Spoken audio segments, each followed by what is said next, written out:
Vegans, the heroes of our time. Our programs offer many languages. Please visit suprememastertv.com/schedule. The uplifting of the glacial equatorial base rock that formed the Rwenzori Mountains is the only geological occurrence of its kind on the entire African continent. The Rwenzori Mountains, Africa's Mountains of the Moon, Part 1 of 2. Continue watching to find out more. With open arms, the citizens of Uganda say, Habari, that means hello in Swahili. Virtuous viewers, I am Ashraf. The luminous Ugandan people wish that you be blessed with the light of divine wisdom. We are delighted to have you join us for part 1 of the 2-part series, The Rwenzori Mountains, Africa's Mountains of the Moon. At the heart of incredible Africa lies a mountain range of incomparable beauty, rising from the sprawling wild of the equatorial continental interior. Steamy jungle mists partially obscure its permanently snowy caps. Indeed, the Rwenzori mountain range is a special and legendary place. It serves as a natural border between the two great nations of the Democratic Republic of the Congo and Uganda. The Rwenzori Mountains are within the Albertine-Rift Valley and include the Rwenzori Mountains National Park in southwestern Uganda and Virunga National Park in eastern Democratic Republic of the Congo. They are the highest range in Africa and home to the continent's 5th tallest peak, Mount Stanley, at 5,109 meters or 16,762 feet. The ranges are notable for their splendid alpine scenery and spectacular equatorial glaciers. Their uniqueness is owed largely to a combination of high altitude and the range's immediate proximity to the equator. Ancient Greek geographers were always curious about the source of the Nile, and a number of expeditions failed to find the source. An ancient tale tells of a 1st century AD Greek merchant named Diogenes, who made the arduous trek inland from Rapta in East Africa for 25 days to reach the Rwenzori Mountains. He believed that he had chanced upon the source of the famous Nile River, the lifeblood that had sustained the ancient civilization of Egypt for thousands of years.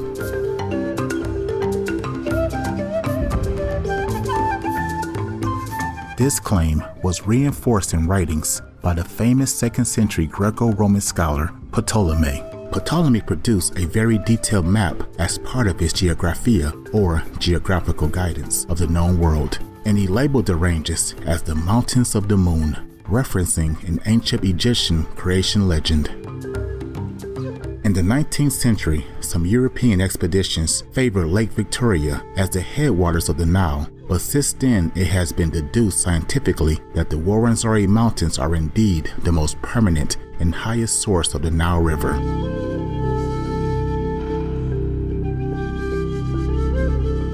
We'll be right back after a contemplative walk in the garden. Please stay tuned to Supreme Master Television.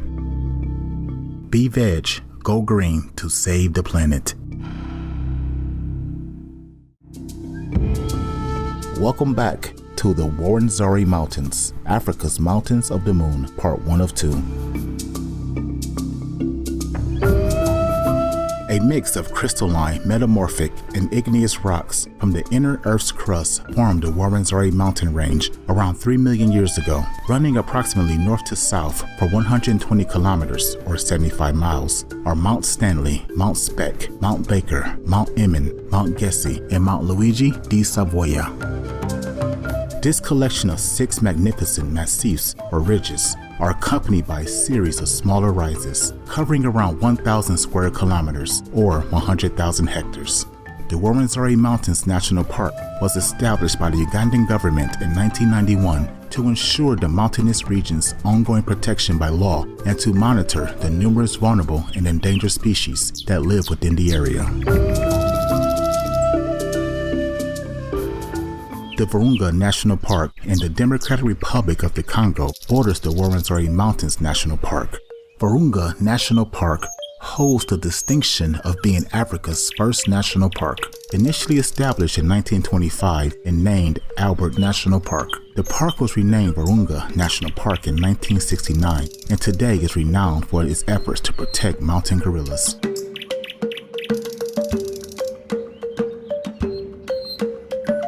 Amongst many other important conservation initiatives, approximately 20% of the Rwenzori Mountains lie within the Virunga National Park. The Virunga National Park was designated a UNESCO World Heritage Site in 1979, and the Rwenzori Mountains were also listed by UNESCO in 1994. Both these parks are extraordinary not only for their spectacular scenery, but also for their rich abundance of endemic flora and large number of rare fauna species found in this unique mountainous region. The foothills of Rwenzori are home to populations of elephants, chimpanzees, and monkeys. The Rwenzori's otter shrew, leopard, and red duiker, which is a type of antelope, are counted amongst the park's endemic mammal species, as are several species of highly endangered rodents and shrews.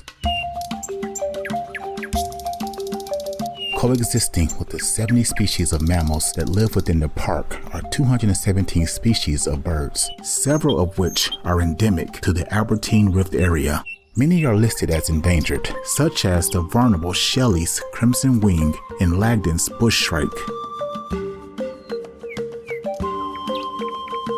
Most of the Rwenzori's bird life can be found within the forested area, that is, between the altitudes of 1,800 and 2,500 meters, or 5,900 and 8,200 feet. These birds include the Rwenzori turuko, the barred long-tailed cuckoo, the long-eared owl, and the blue-headed sunbird.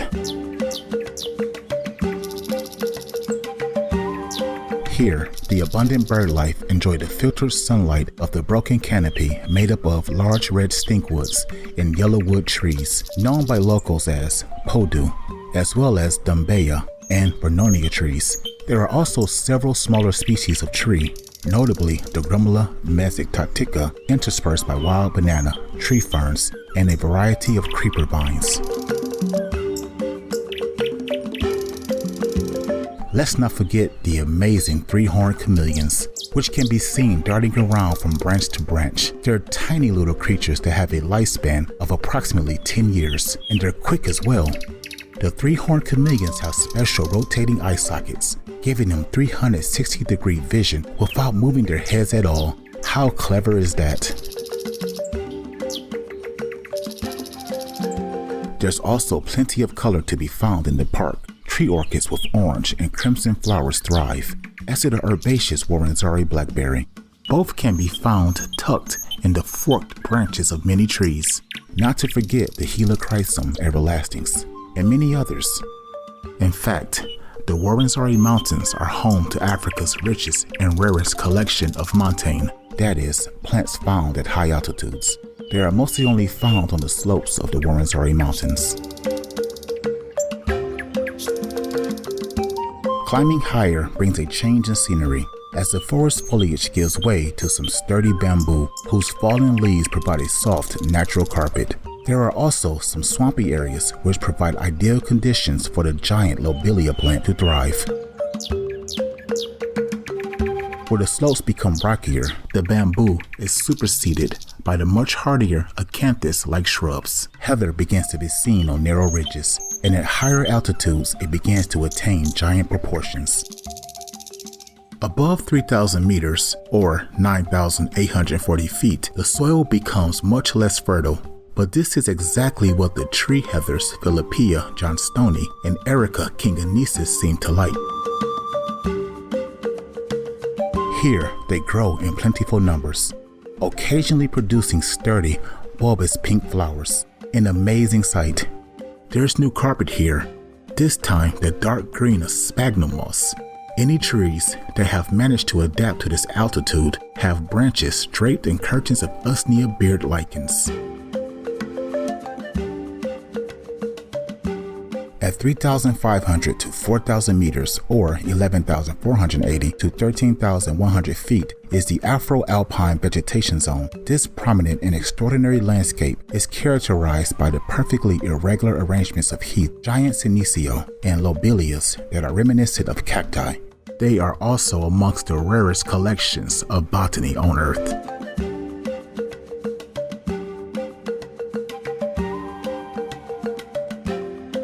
Carex tussock and rushes dominate the bogs and lake verges, while St. John's wort and heather can also persist at chilling heights. Above 4,300 meters or 14,100 feet, however, almost all vegetation disappears except for some hardy moss, black lichen, and everlasting flowers. Somewhere between 5.3 to 2.5 million years ago in the Pliocene epoch, the mountains were pushed up in what is known as the Pliocene rise of the Rwenzori Mountains. The rise also separated the Paleo Lake Oberika, forming Lake Albert and Lake Edward that now bookend the mountains. The uplifting of the glacio-equatorial base rock that formed the Rwenzori Mountains is the only geological occurrence of its kind on the entire African continent.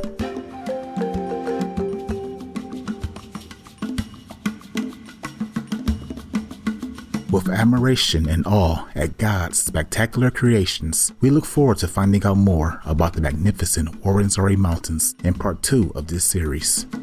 We are delighted to have you join us for part 2 of the two-part series called The Rwenzori Mountains, Africa's Mountains of the Moon. Located mostly in southwestern Uganda and stretching into the Democratic Republic of the Congo, the Rwenzori Mountains are notable for their spectacular alpine scenery, containing equatorial glaciers, waterfalls, snowfields, and lakes. The region is also known for its amazing wealth and uniqueness of biodiversity, due largely to the combination of high altitude and the range's immediate proximity to the equator.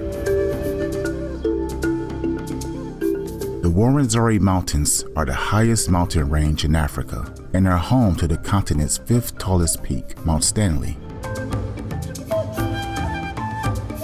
Mount Stanley is actually a collection of around 11 peaks. The tallest one is known as Margarita, which at 5,109 meters or 16,762 feet tall is the highest of the Rwenzori peaks and supports several glaciers.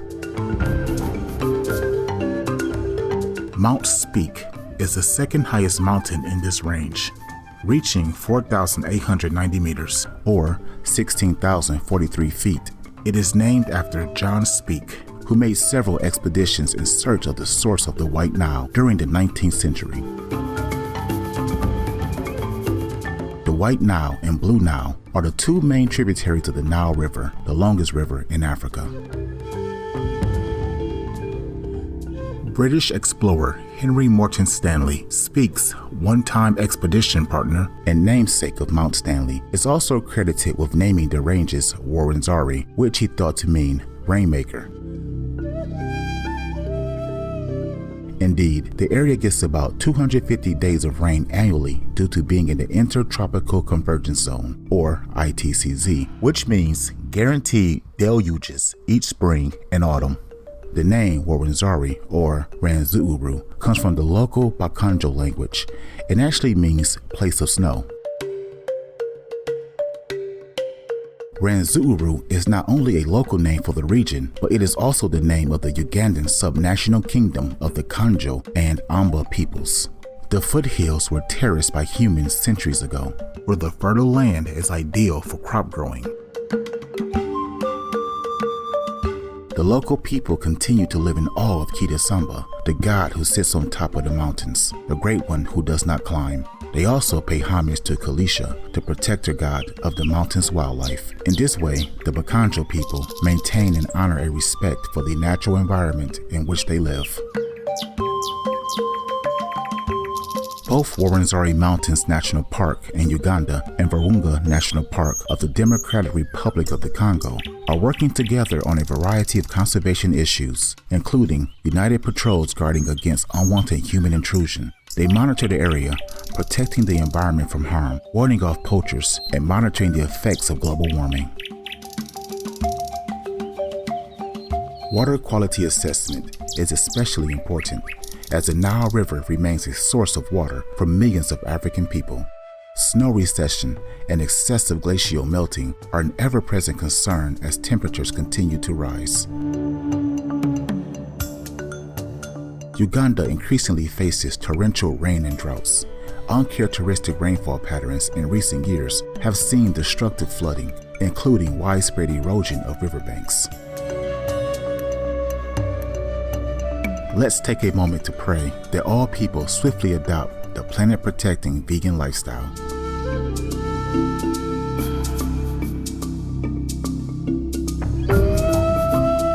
Award-winning American photographers, filmmakers, and biologists Nathan Dabin and Neil Lawson relate stories to film and photography. Their 2013 film, Snows of the Nile, was filmed in Uganda's Rwenzori Mountains, documenting the tragic disappearance of Africa's last tropical glaciers. Commenting on the precious Rwenzori Mountains, Nathan Dabin said, "Most of the plants and animals you find there can't be found anywhere else in the world."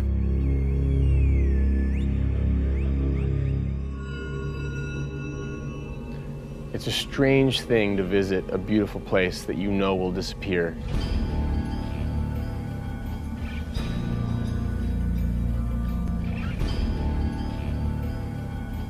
For most of recorded history, the Rwenzoris have been a pretty mysterious place. Everything about the mountains defied expectations. We just had to see this place. The glaciers of the Rwenzoris were already 80% smaller than they were a century ago, and some scientists were estimating that they would be gone in less than 20 years. The film shows how much the mountains have changed since 1906, when Prince Luigi Amadeo, Duke of Abruzzi, led an expedition to the Rwenzori Range. He climbed 16 summits, including the 6 principal peaks. One of them, Mount Luigi di Savoia, is the 6th highest point in Uganda, with a height of 4,627 meters, or 15,180 feet, and now proudly bears his name. Wanting to show the world places that they have never seen before, Prince Luigi Amadeo hired Vittorio Sella to accompany him. One of the best photographers of his day, Vittorio Sella documented every aspect of the expedition, including the famous equatorial glaciers. A lot of times people think that, I'm only one in billion people, but a long journey starts with one step. If we could retrace the steps of this 1906 expedition and recapture Vittorio Sella's glacier images, then we could show people how much this place had changed.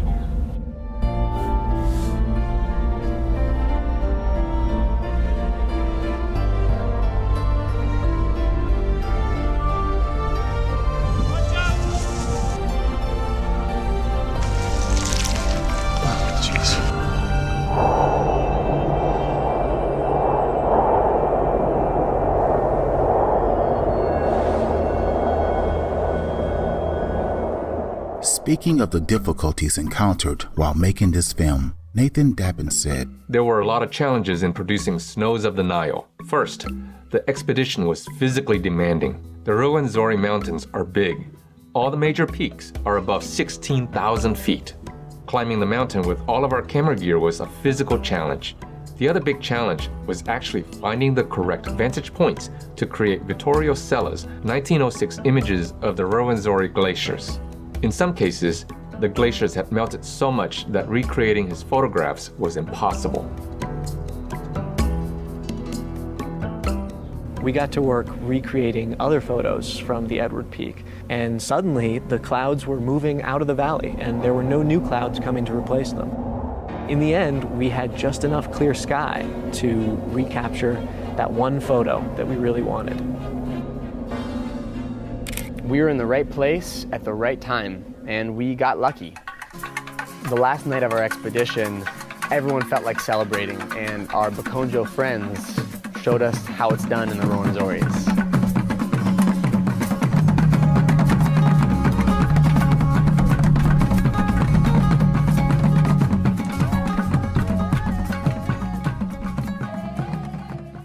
those images from Edward Peak really tell the story the best. I mean, we're standing there in the exact same spot as Vittorio Sella. It's the dry season in both photos. And yet, 100 years later, it looks like a completely different mountain range.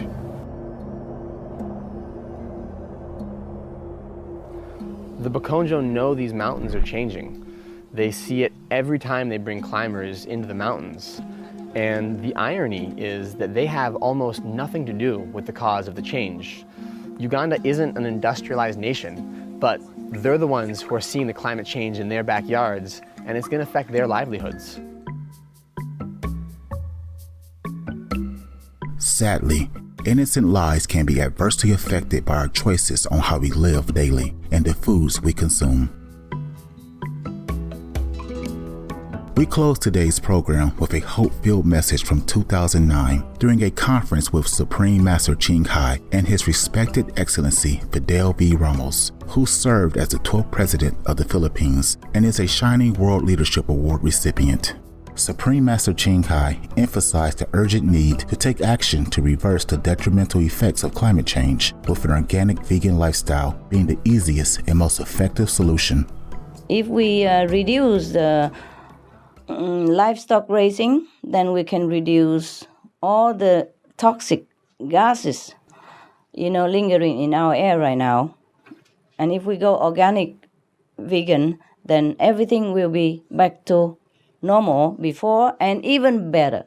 The weather will become better. Not only the ice stop melting, the toxic gas will be reduced, hunger will be eliminated, war will be done with, but also our planet will revive itself and will become even better than now, more lustful, more plentiful, more abundant for all to enjoy in clean air, peace, love, good health, and long life.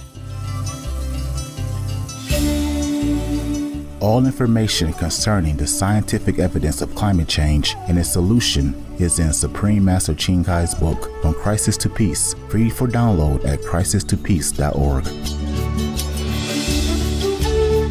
Our deep gratitude to the Ugandan and Congolese governments, Nathan Dappin and Neil Lawson, and all groups and individuals working to raise awareness and protect the precious Rwenzori Mountains. May humanity soon adopt an organic vegan lifestyle as the fastest solution to global warming and to safeguard Mother Earth.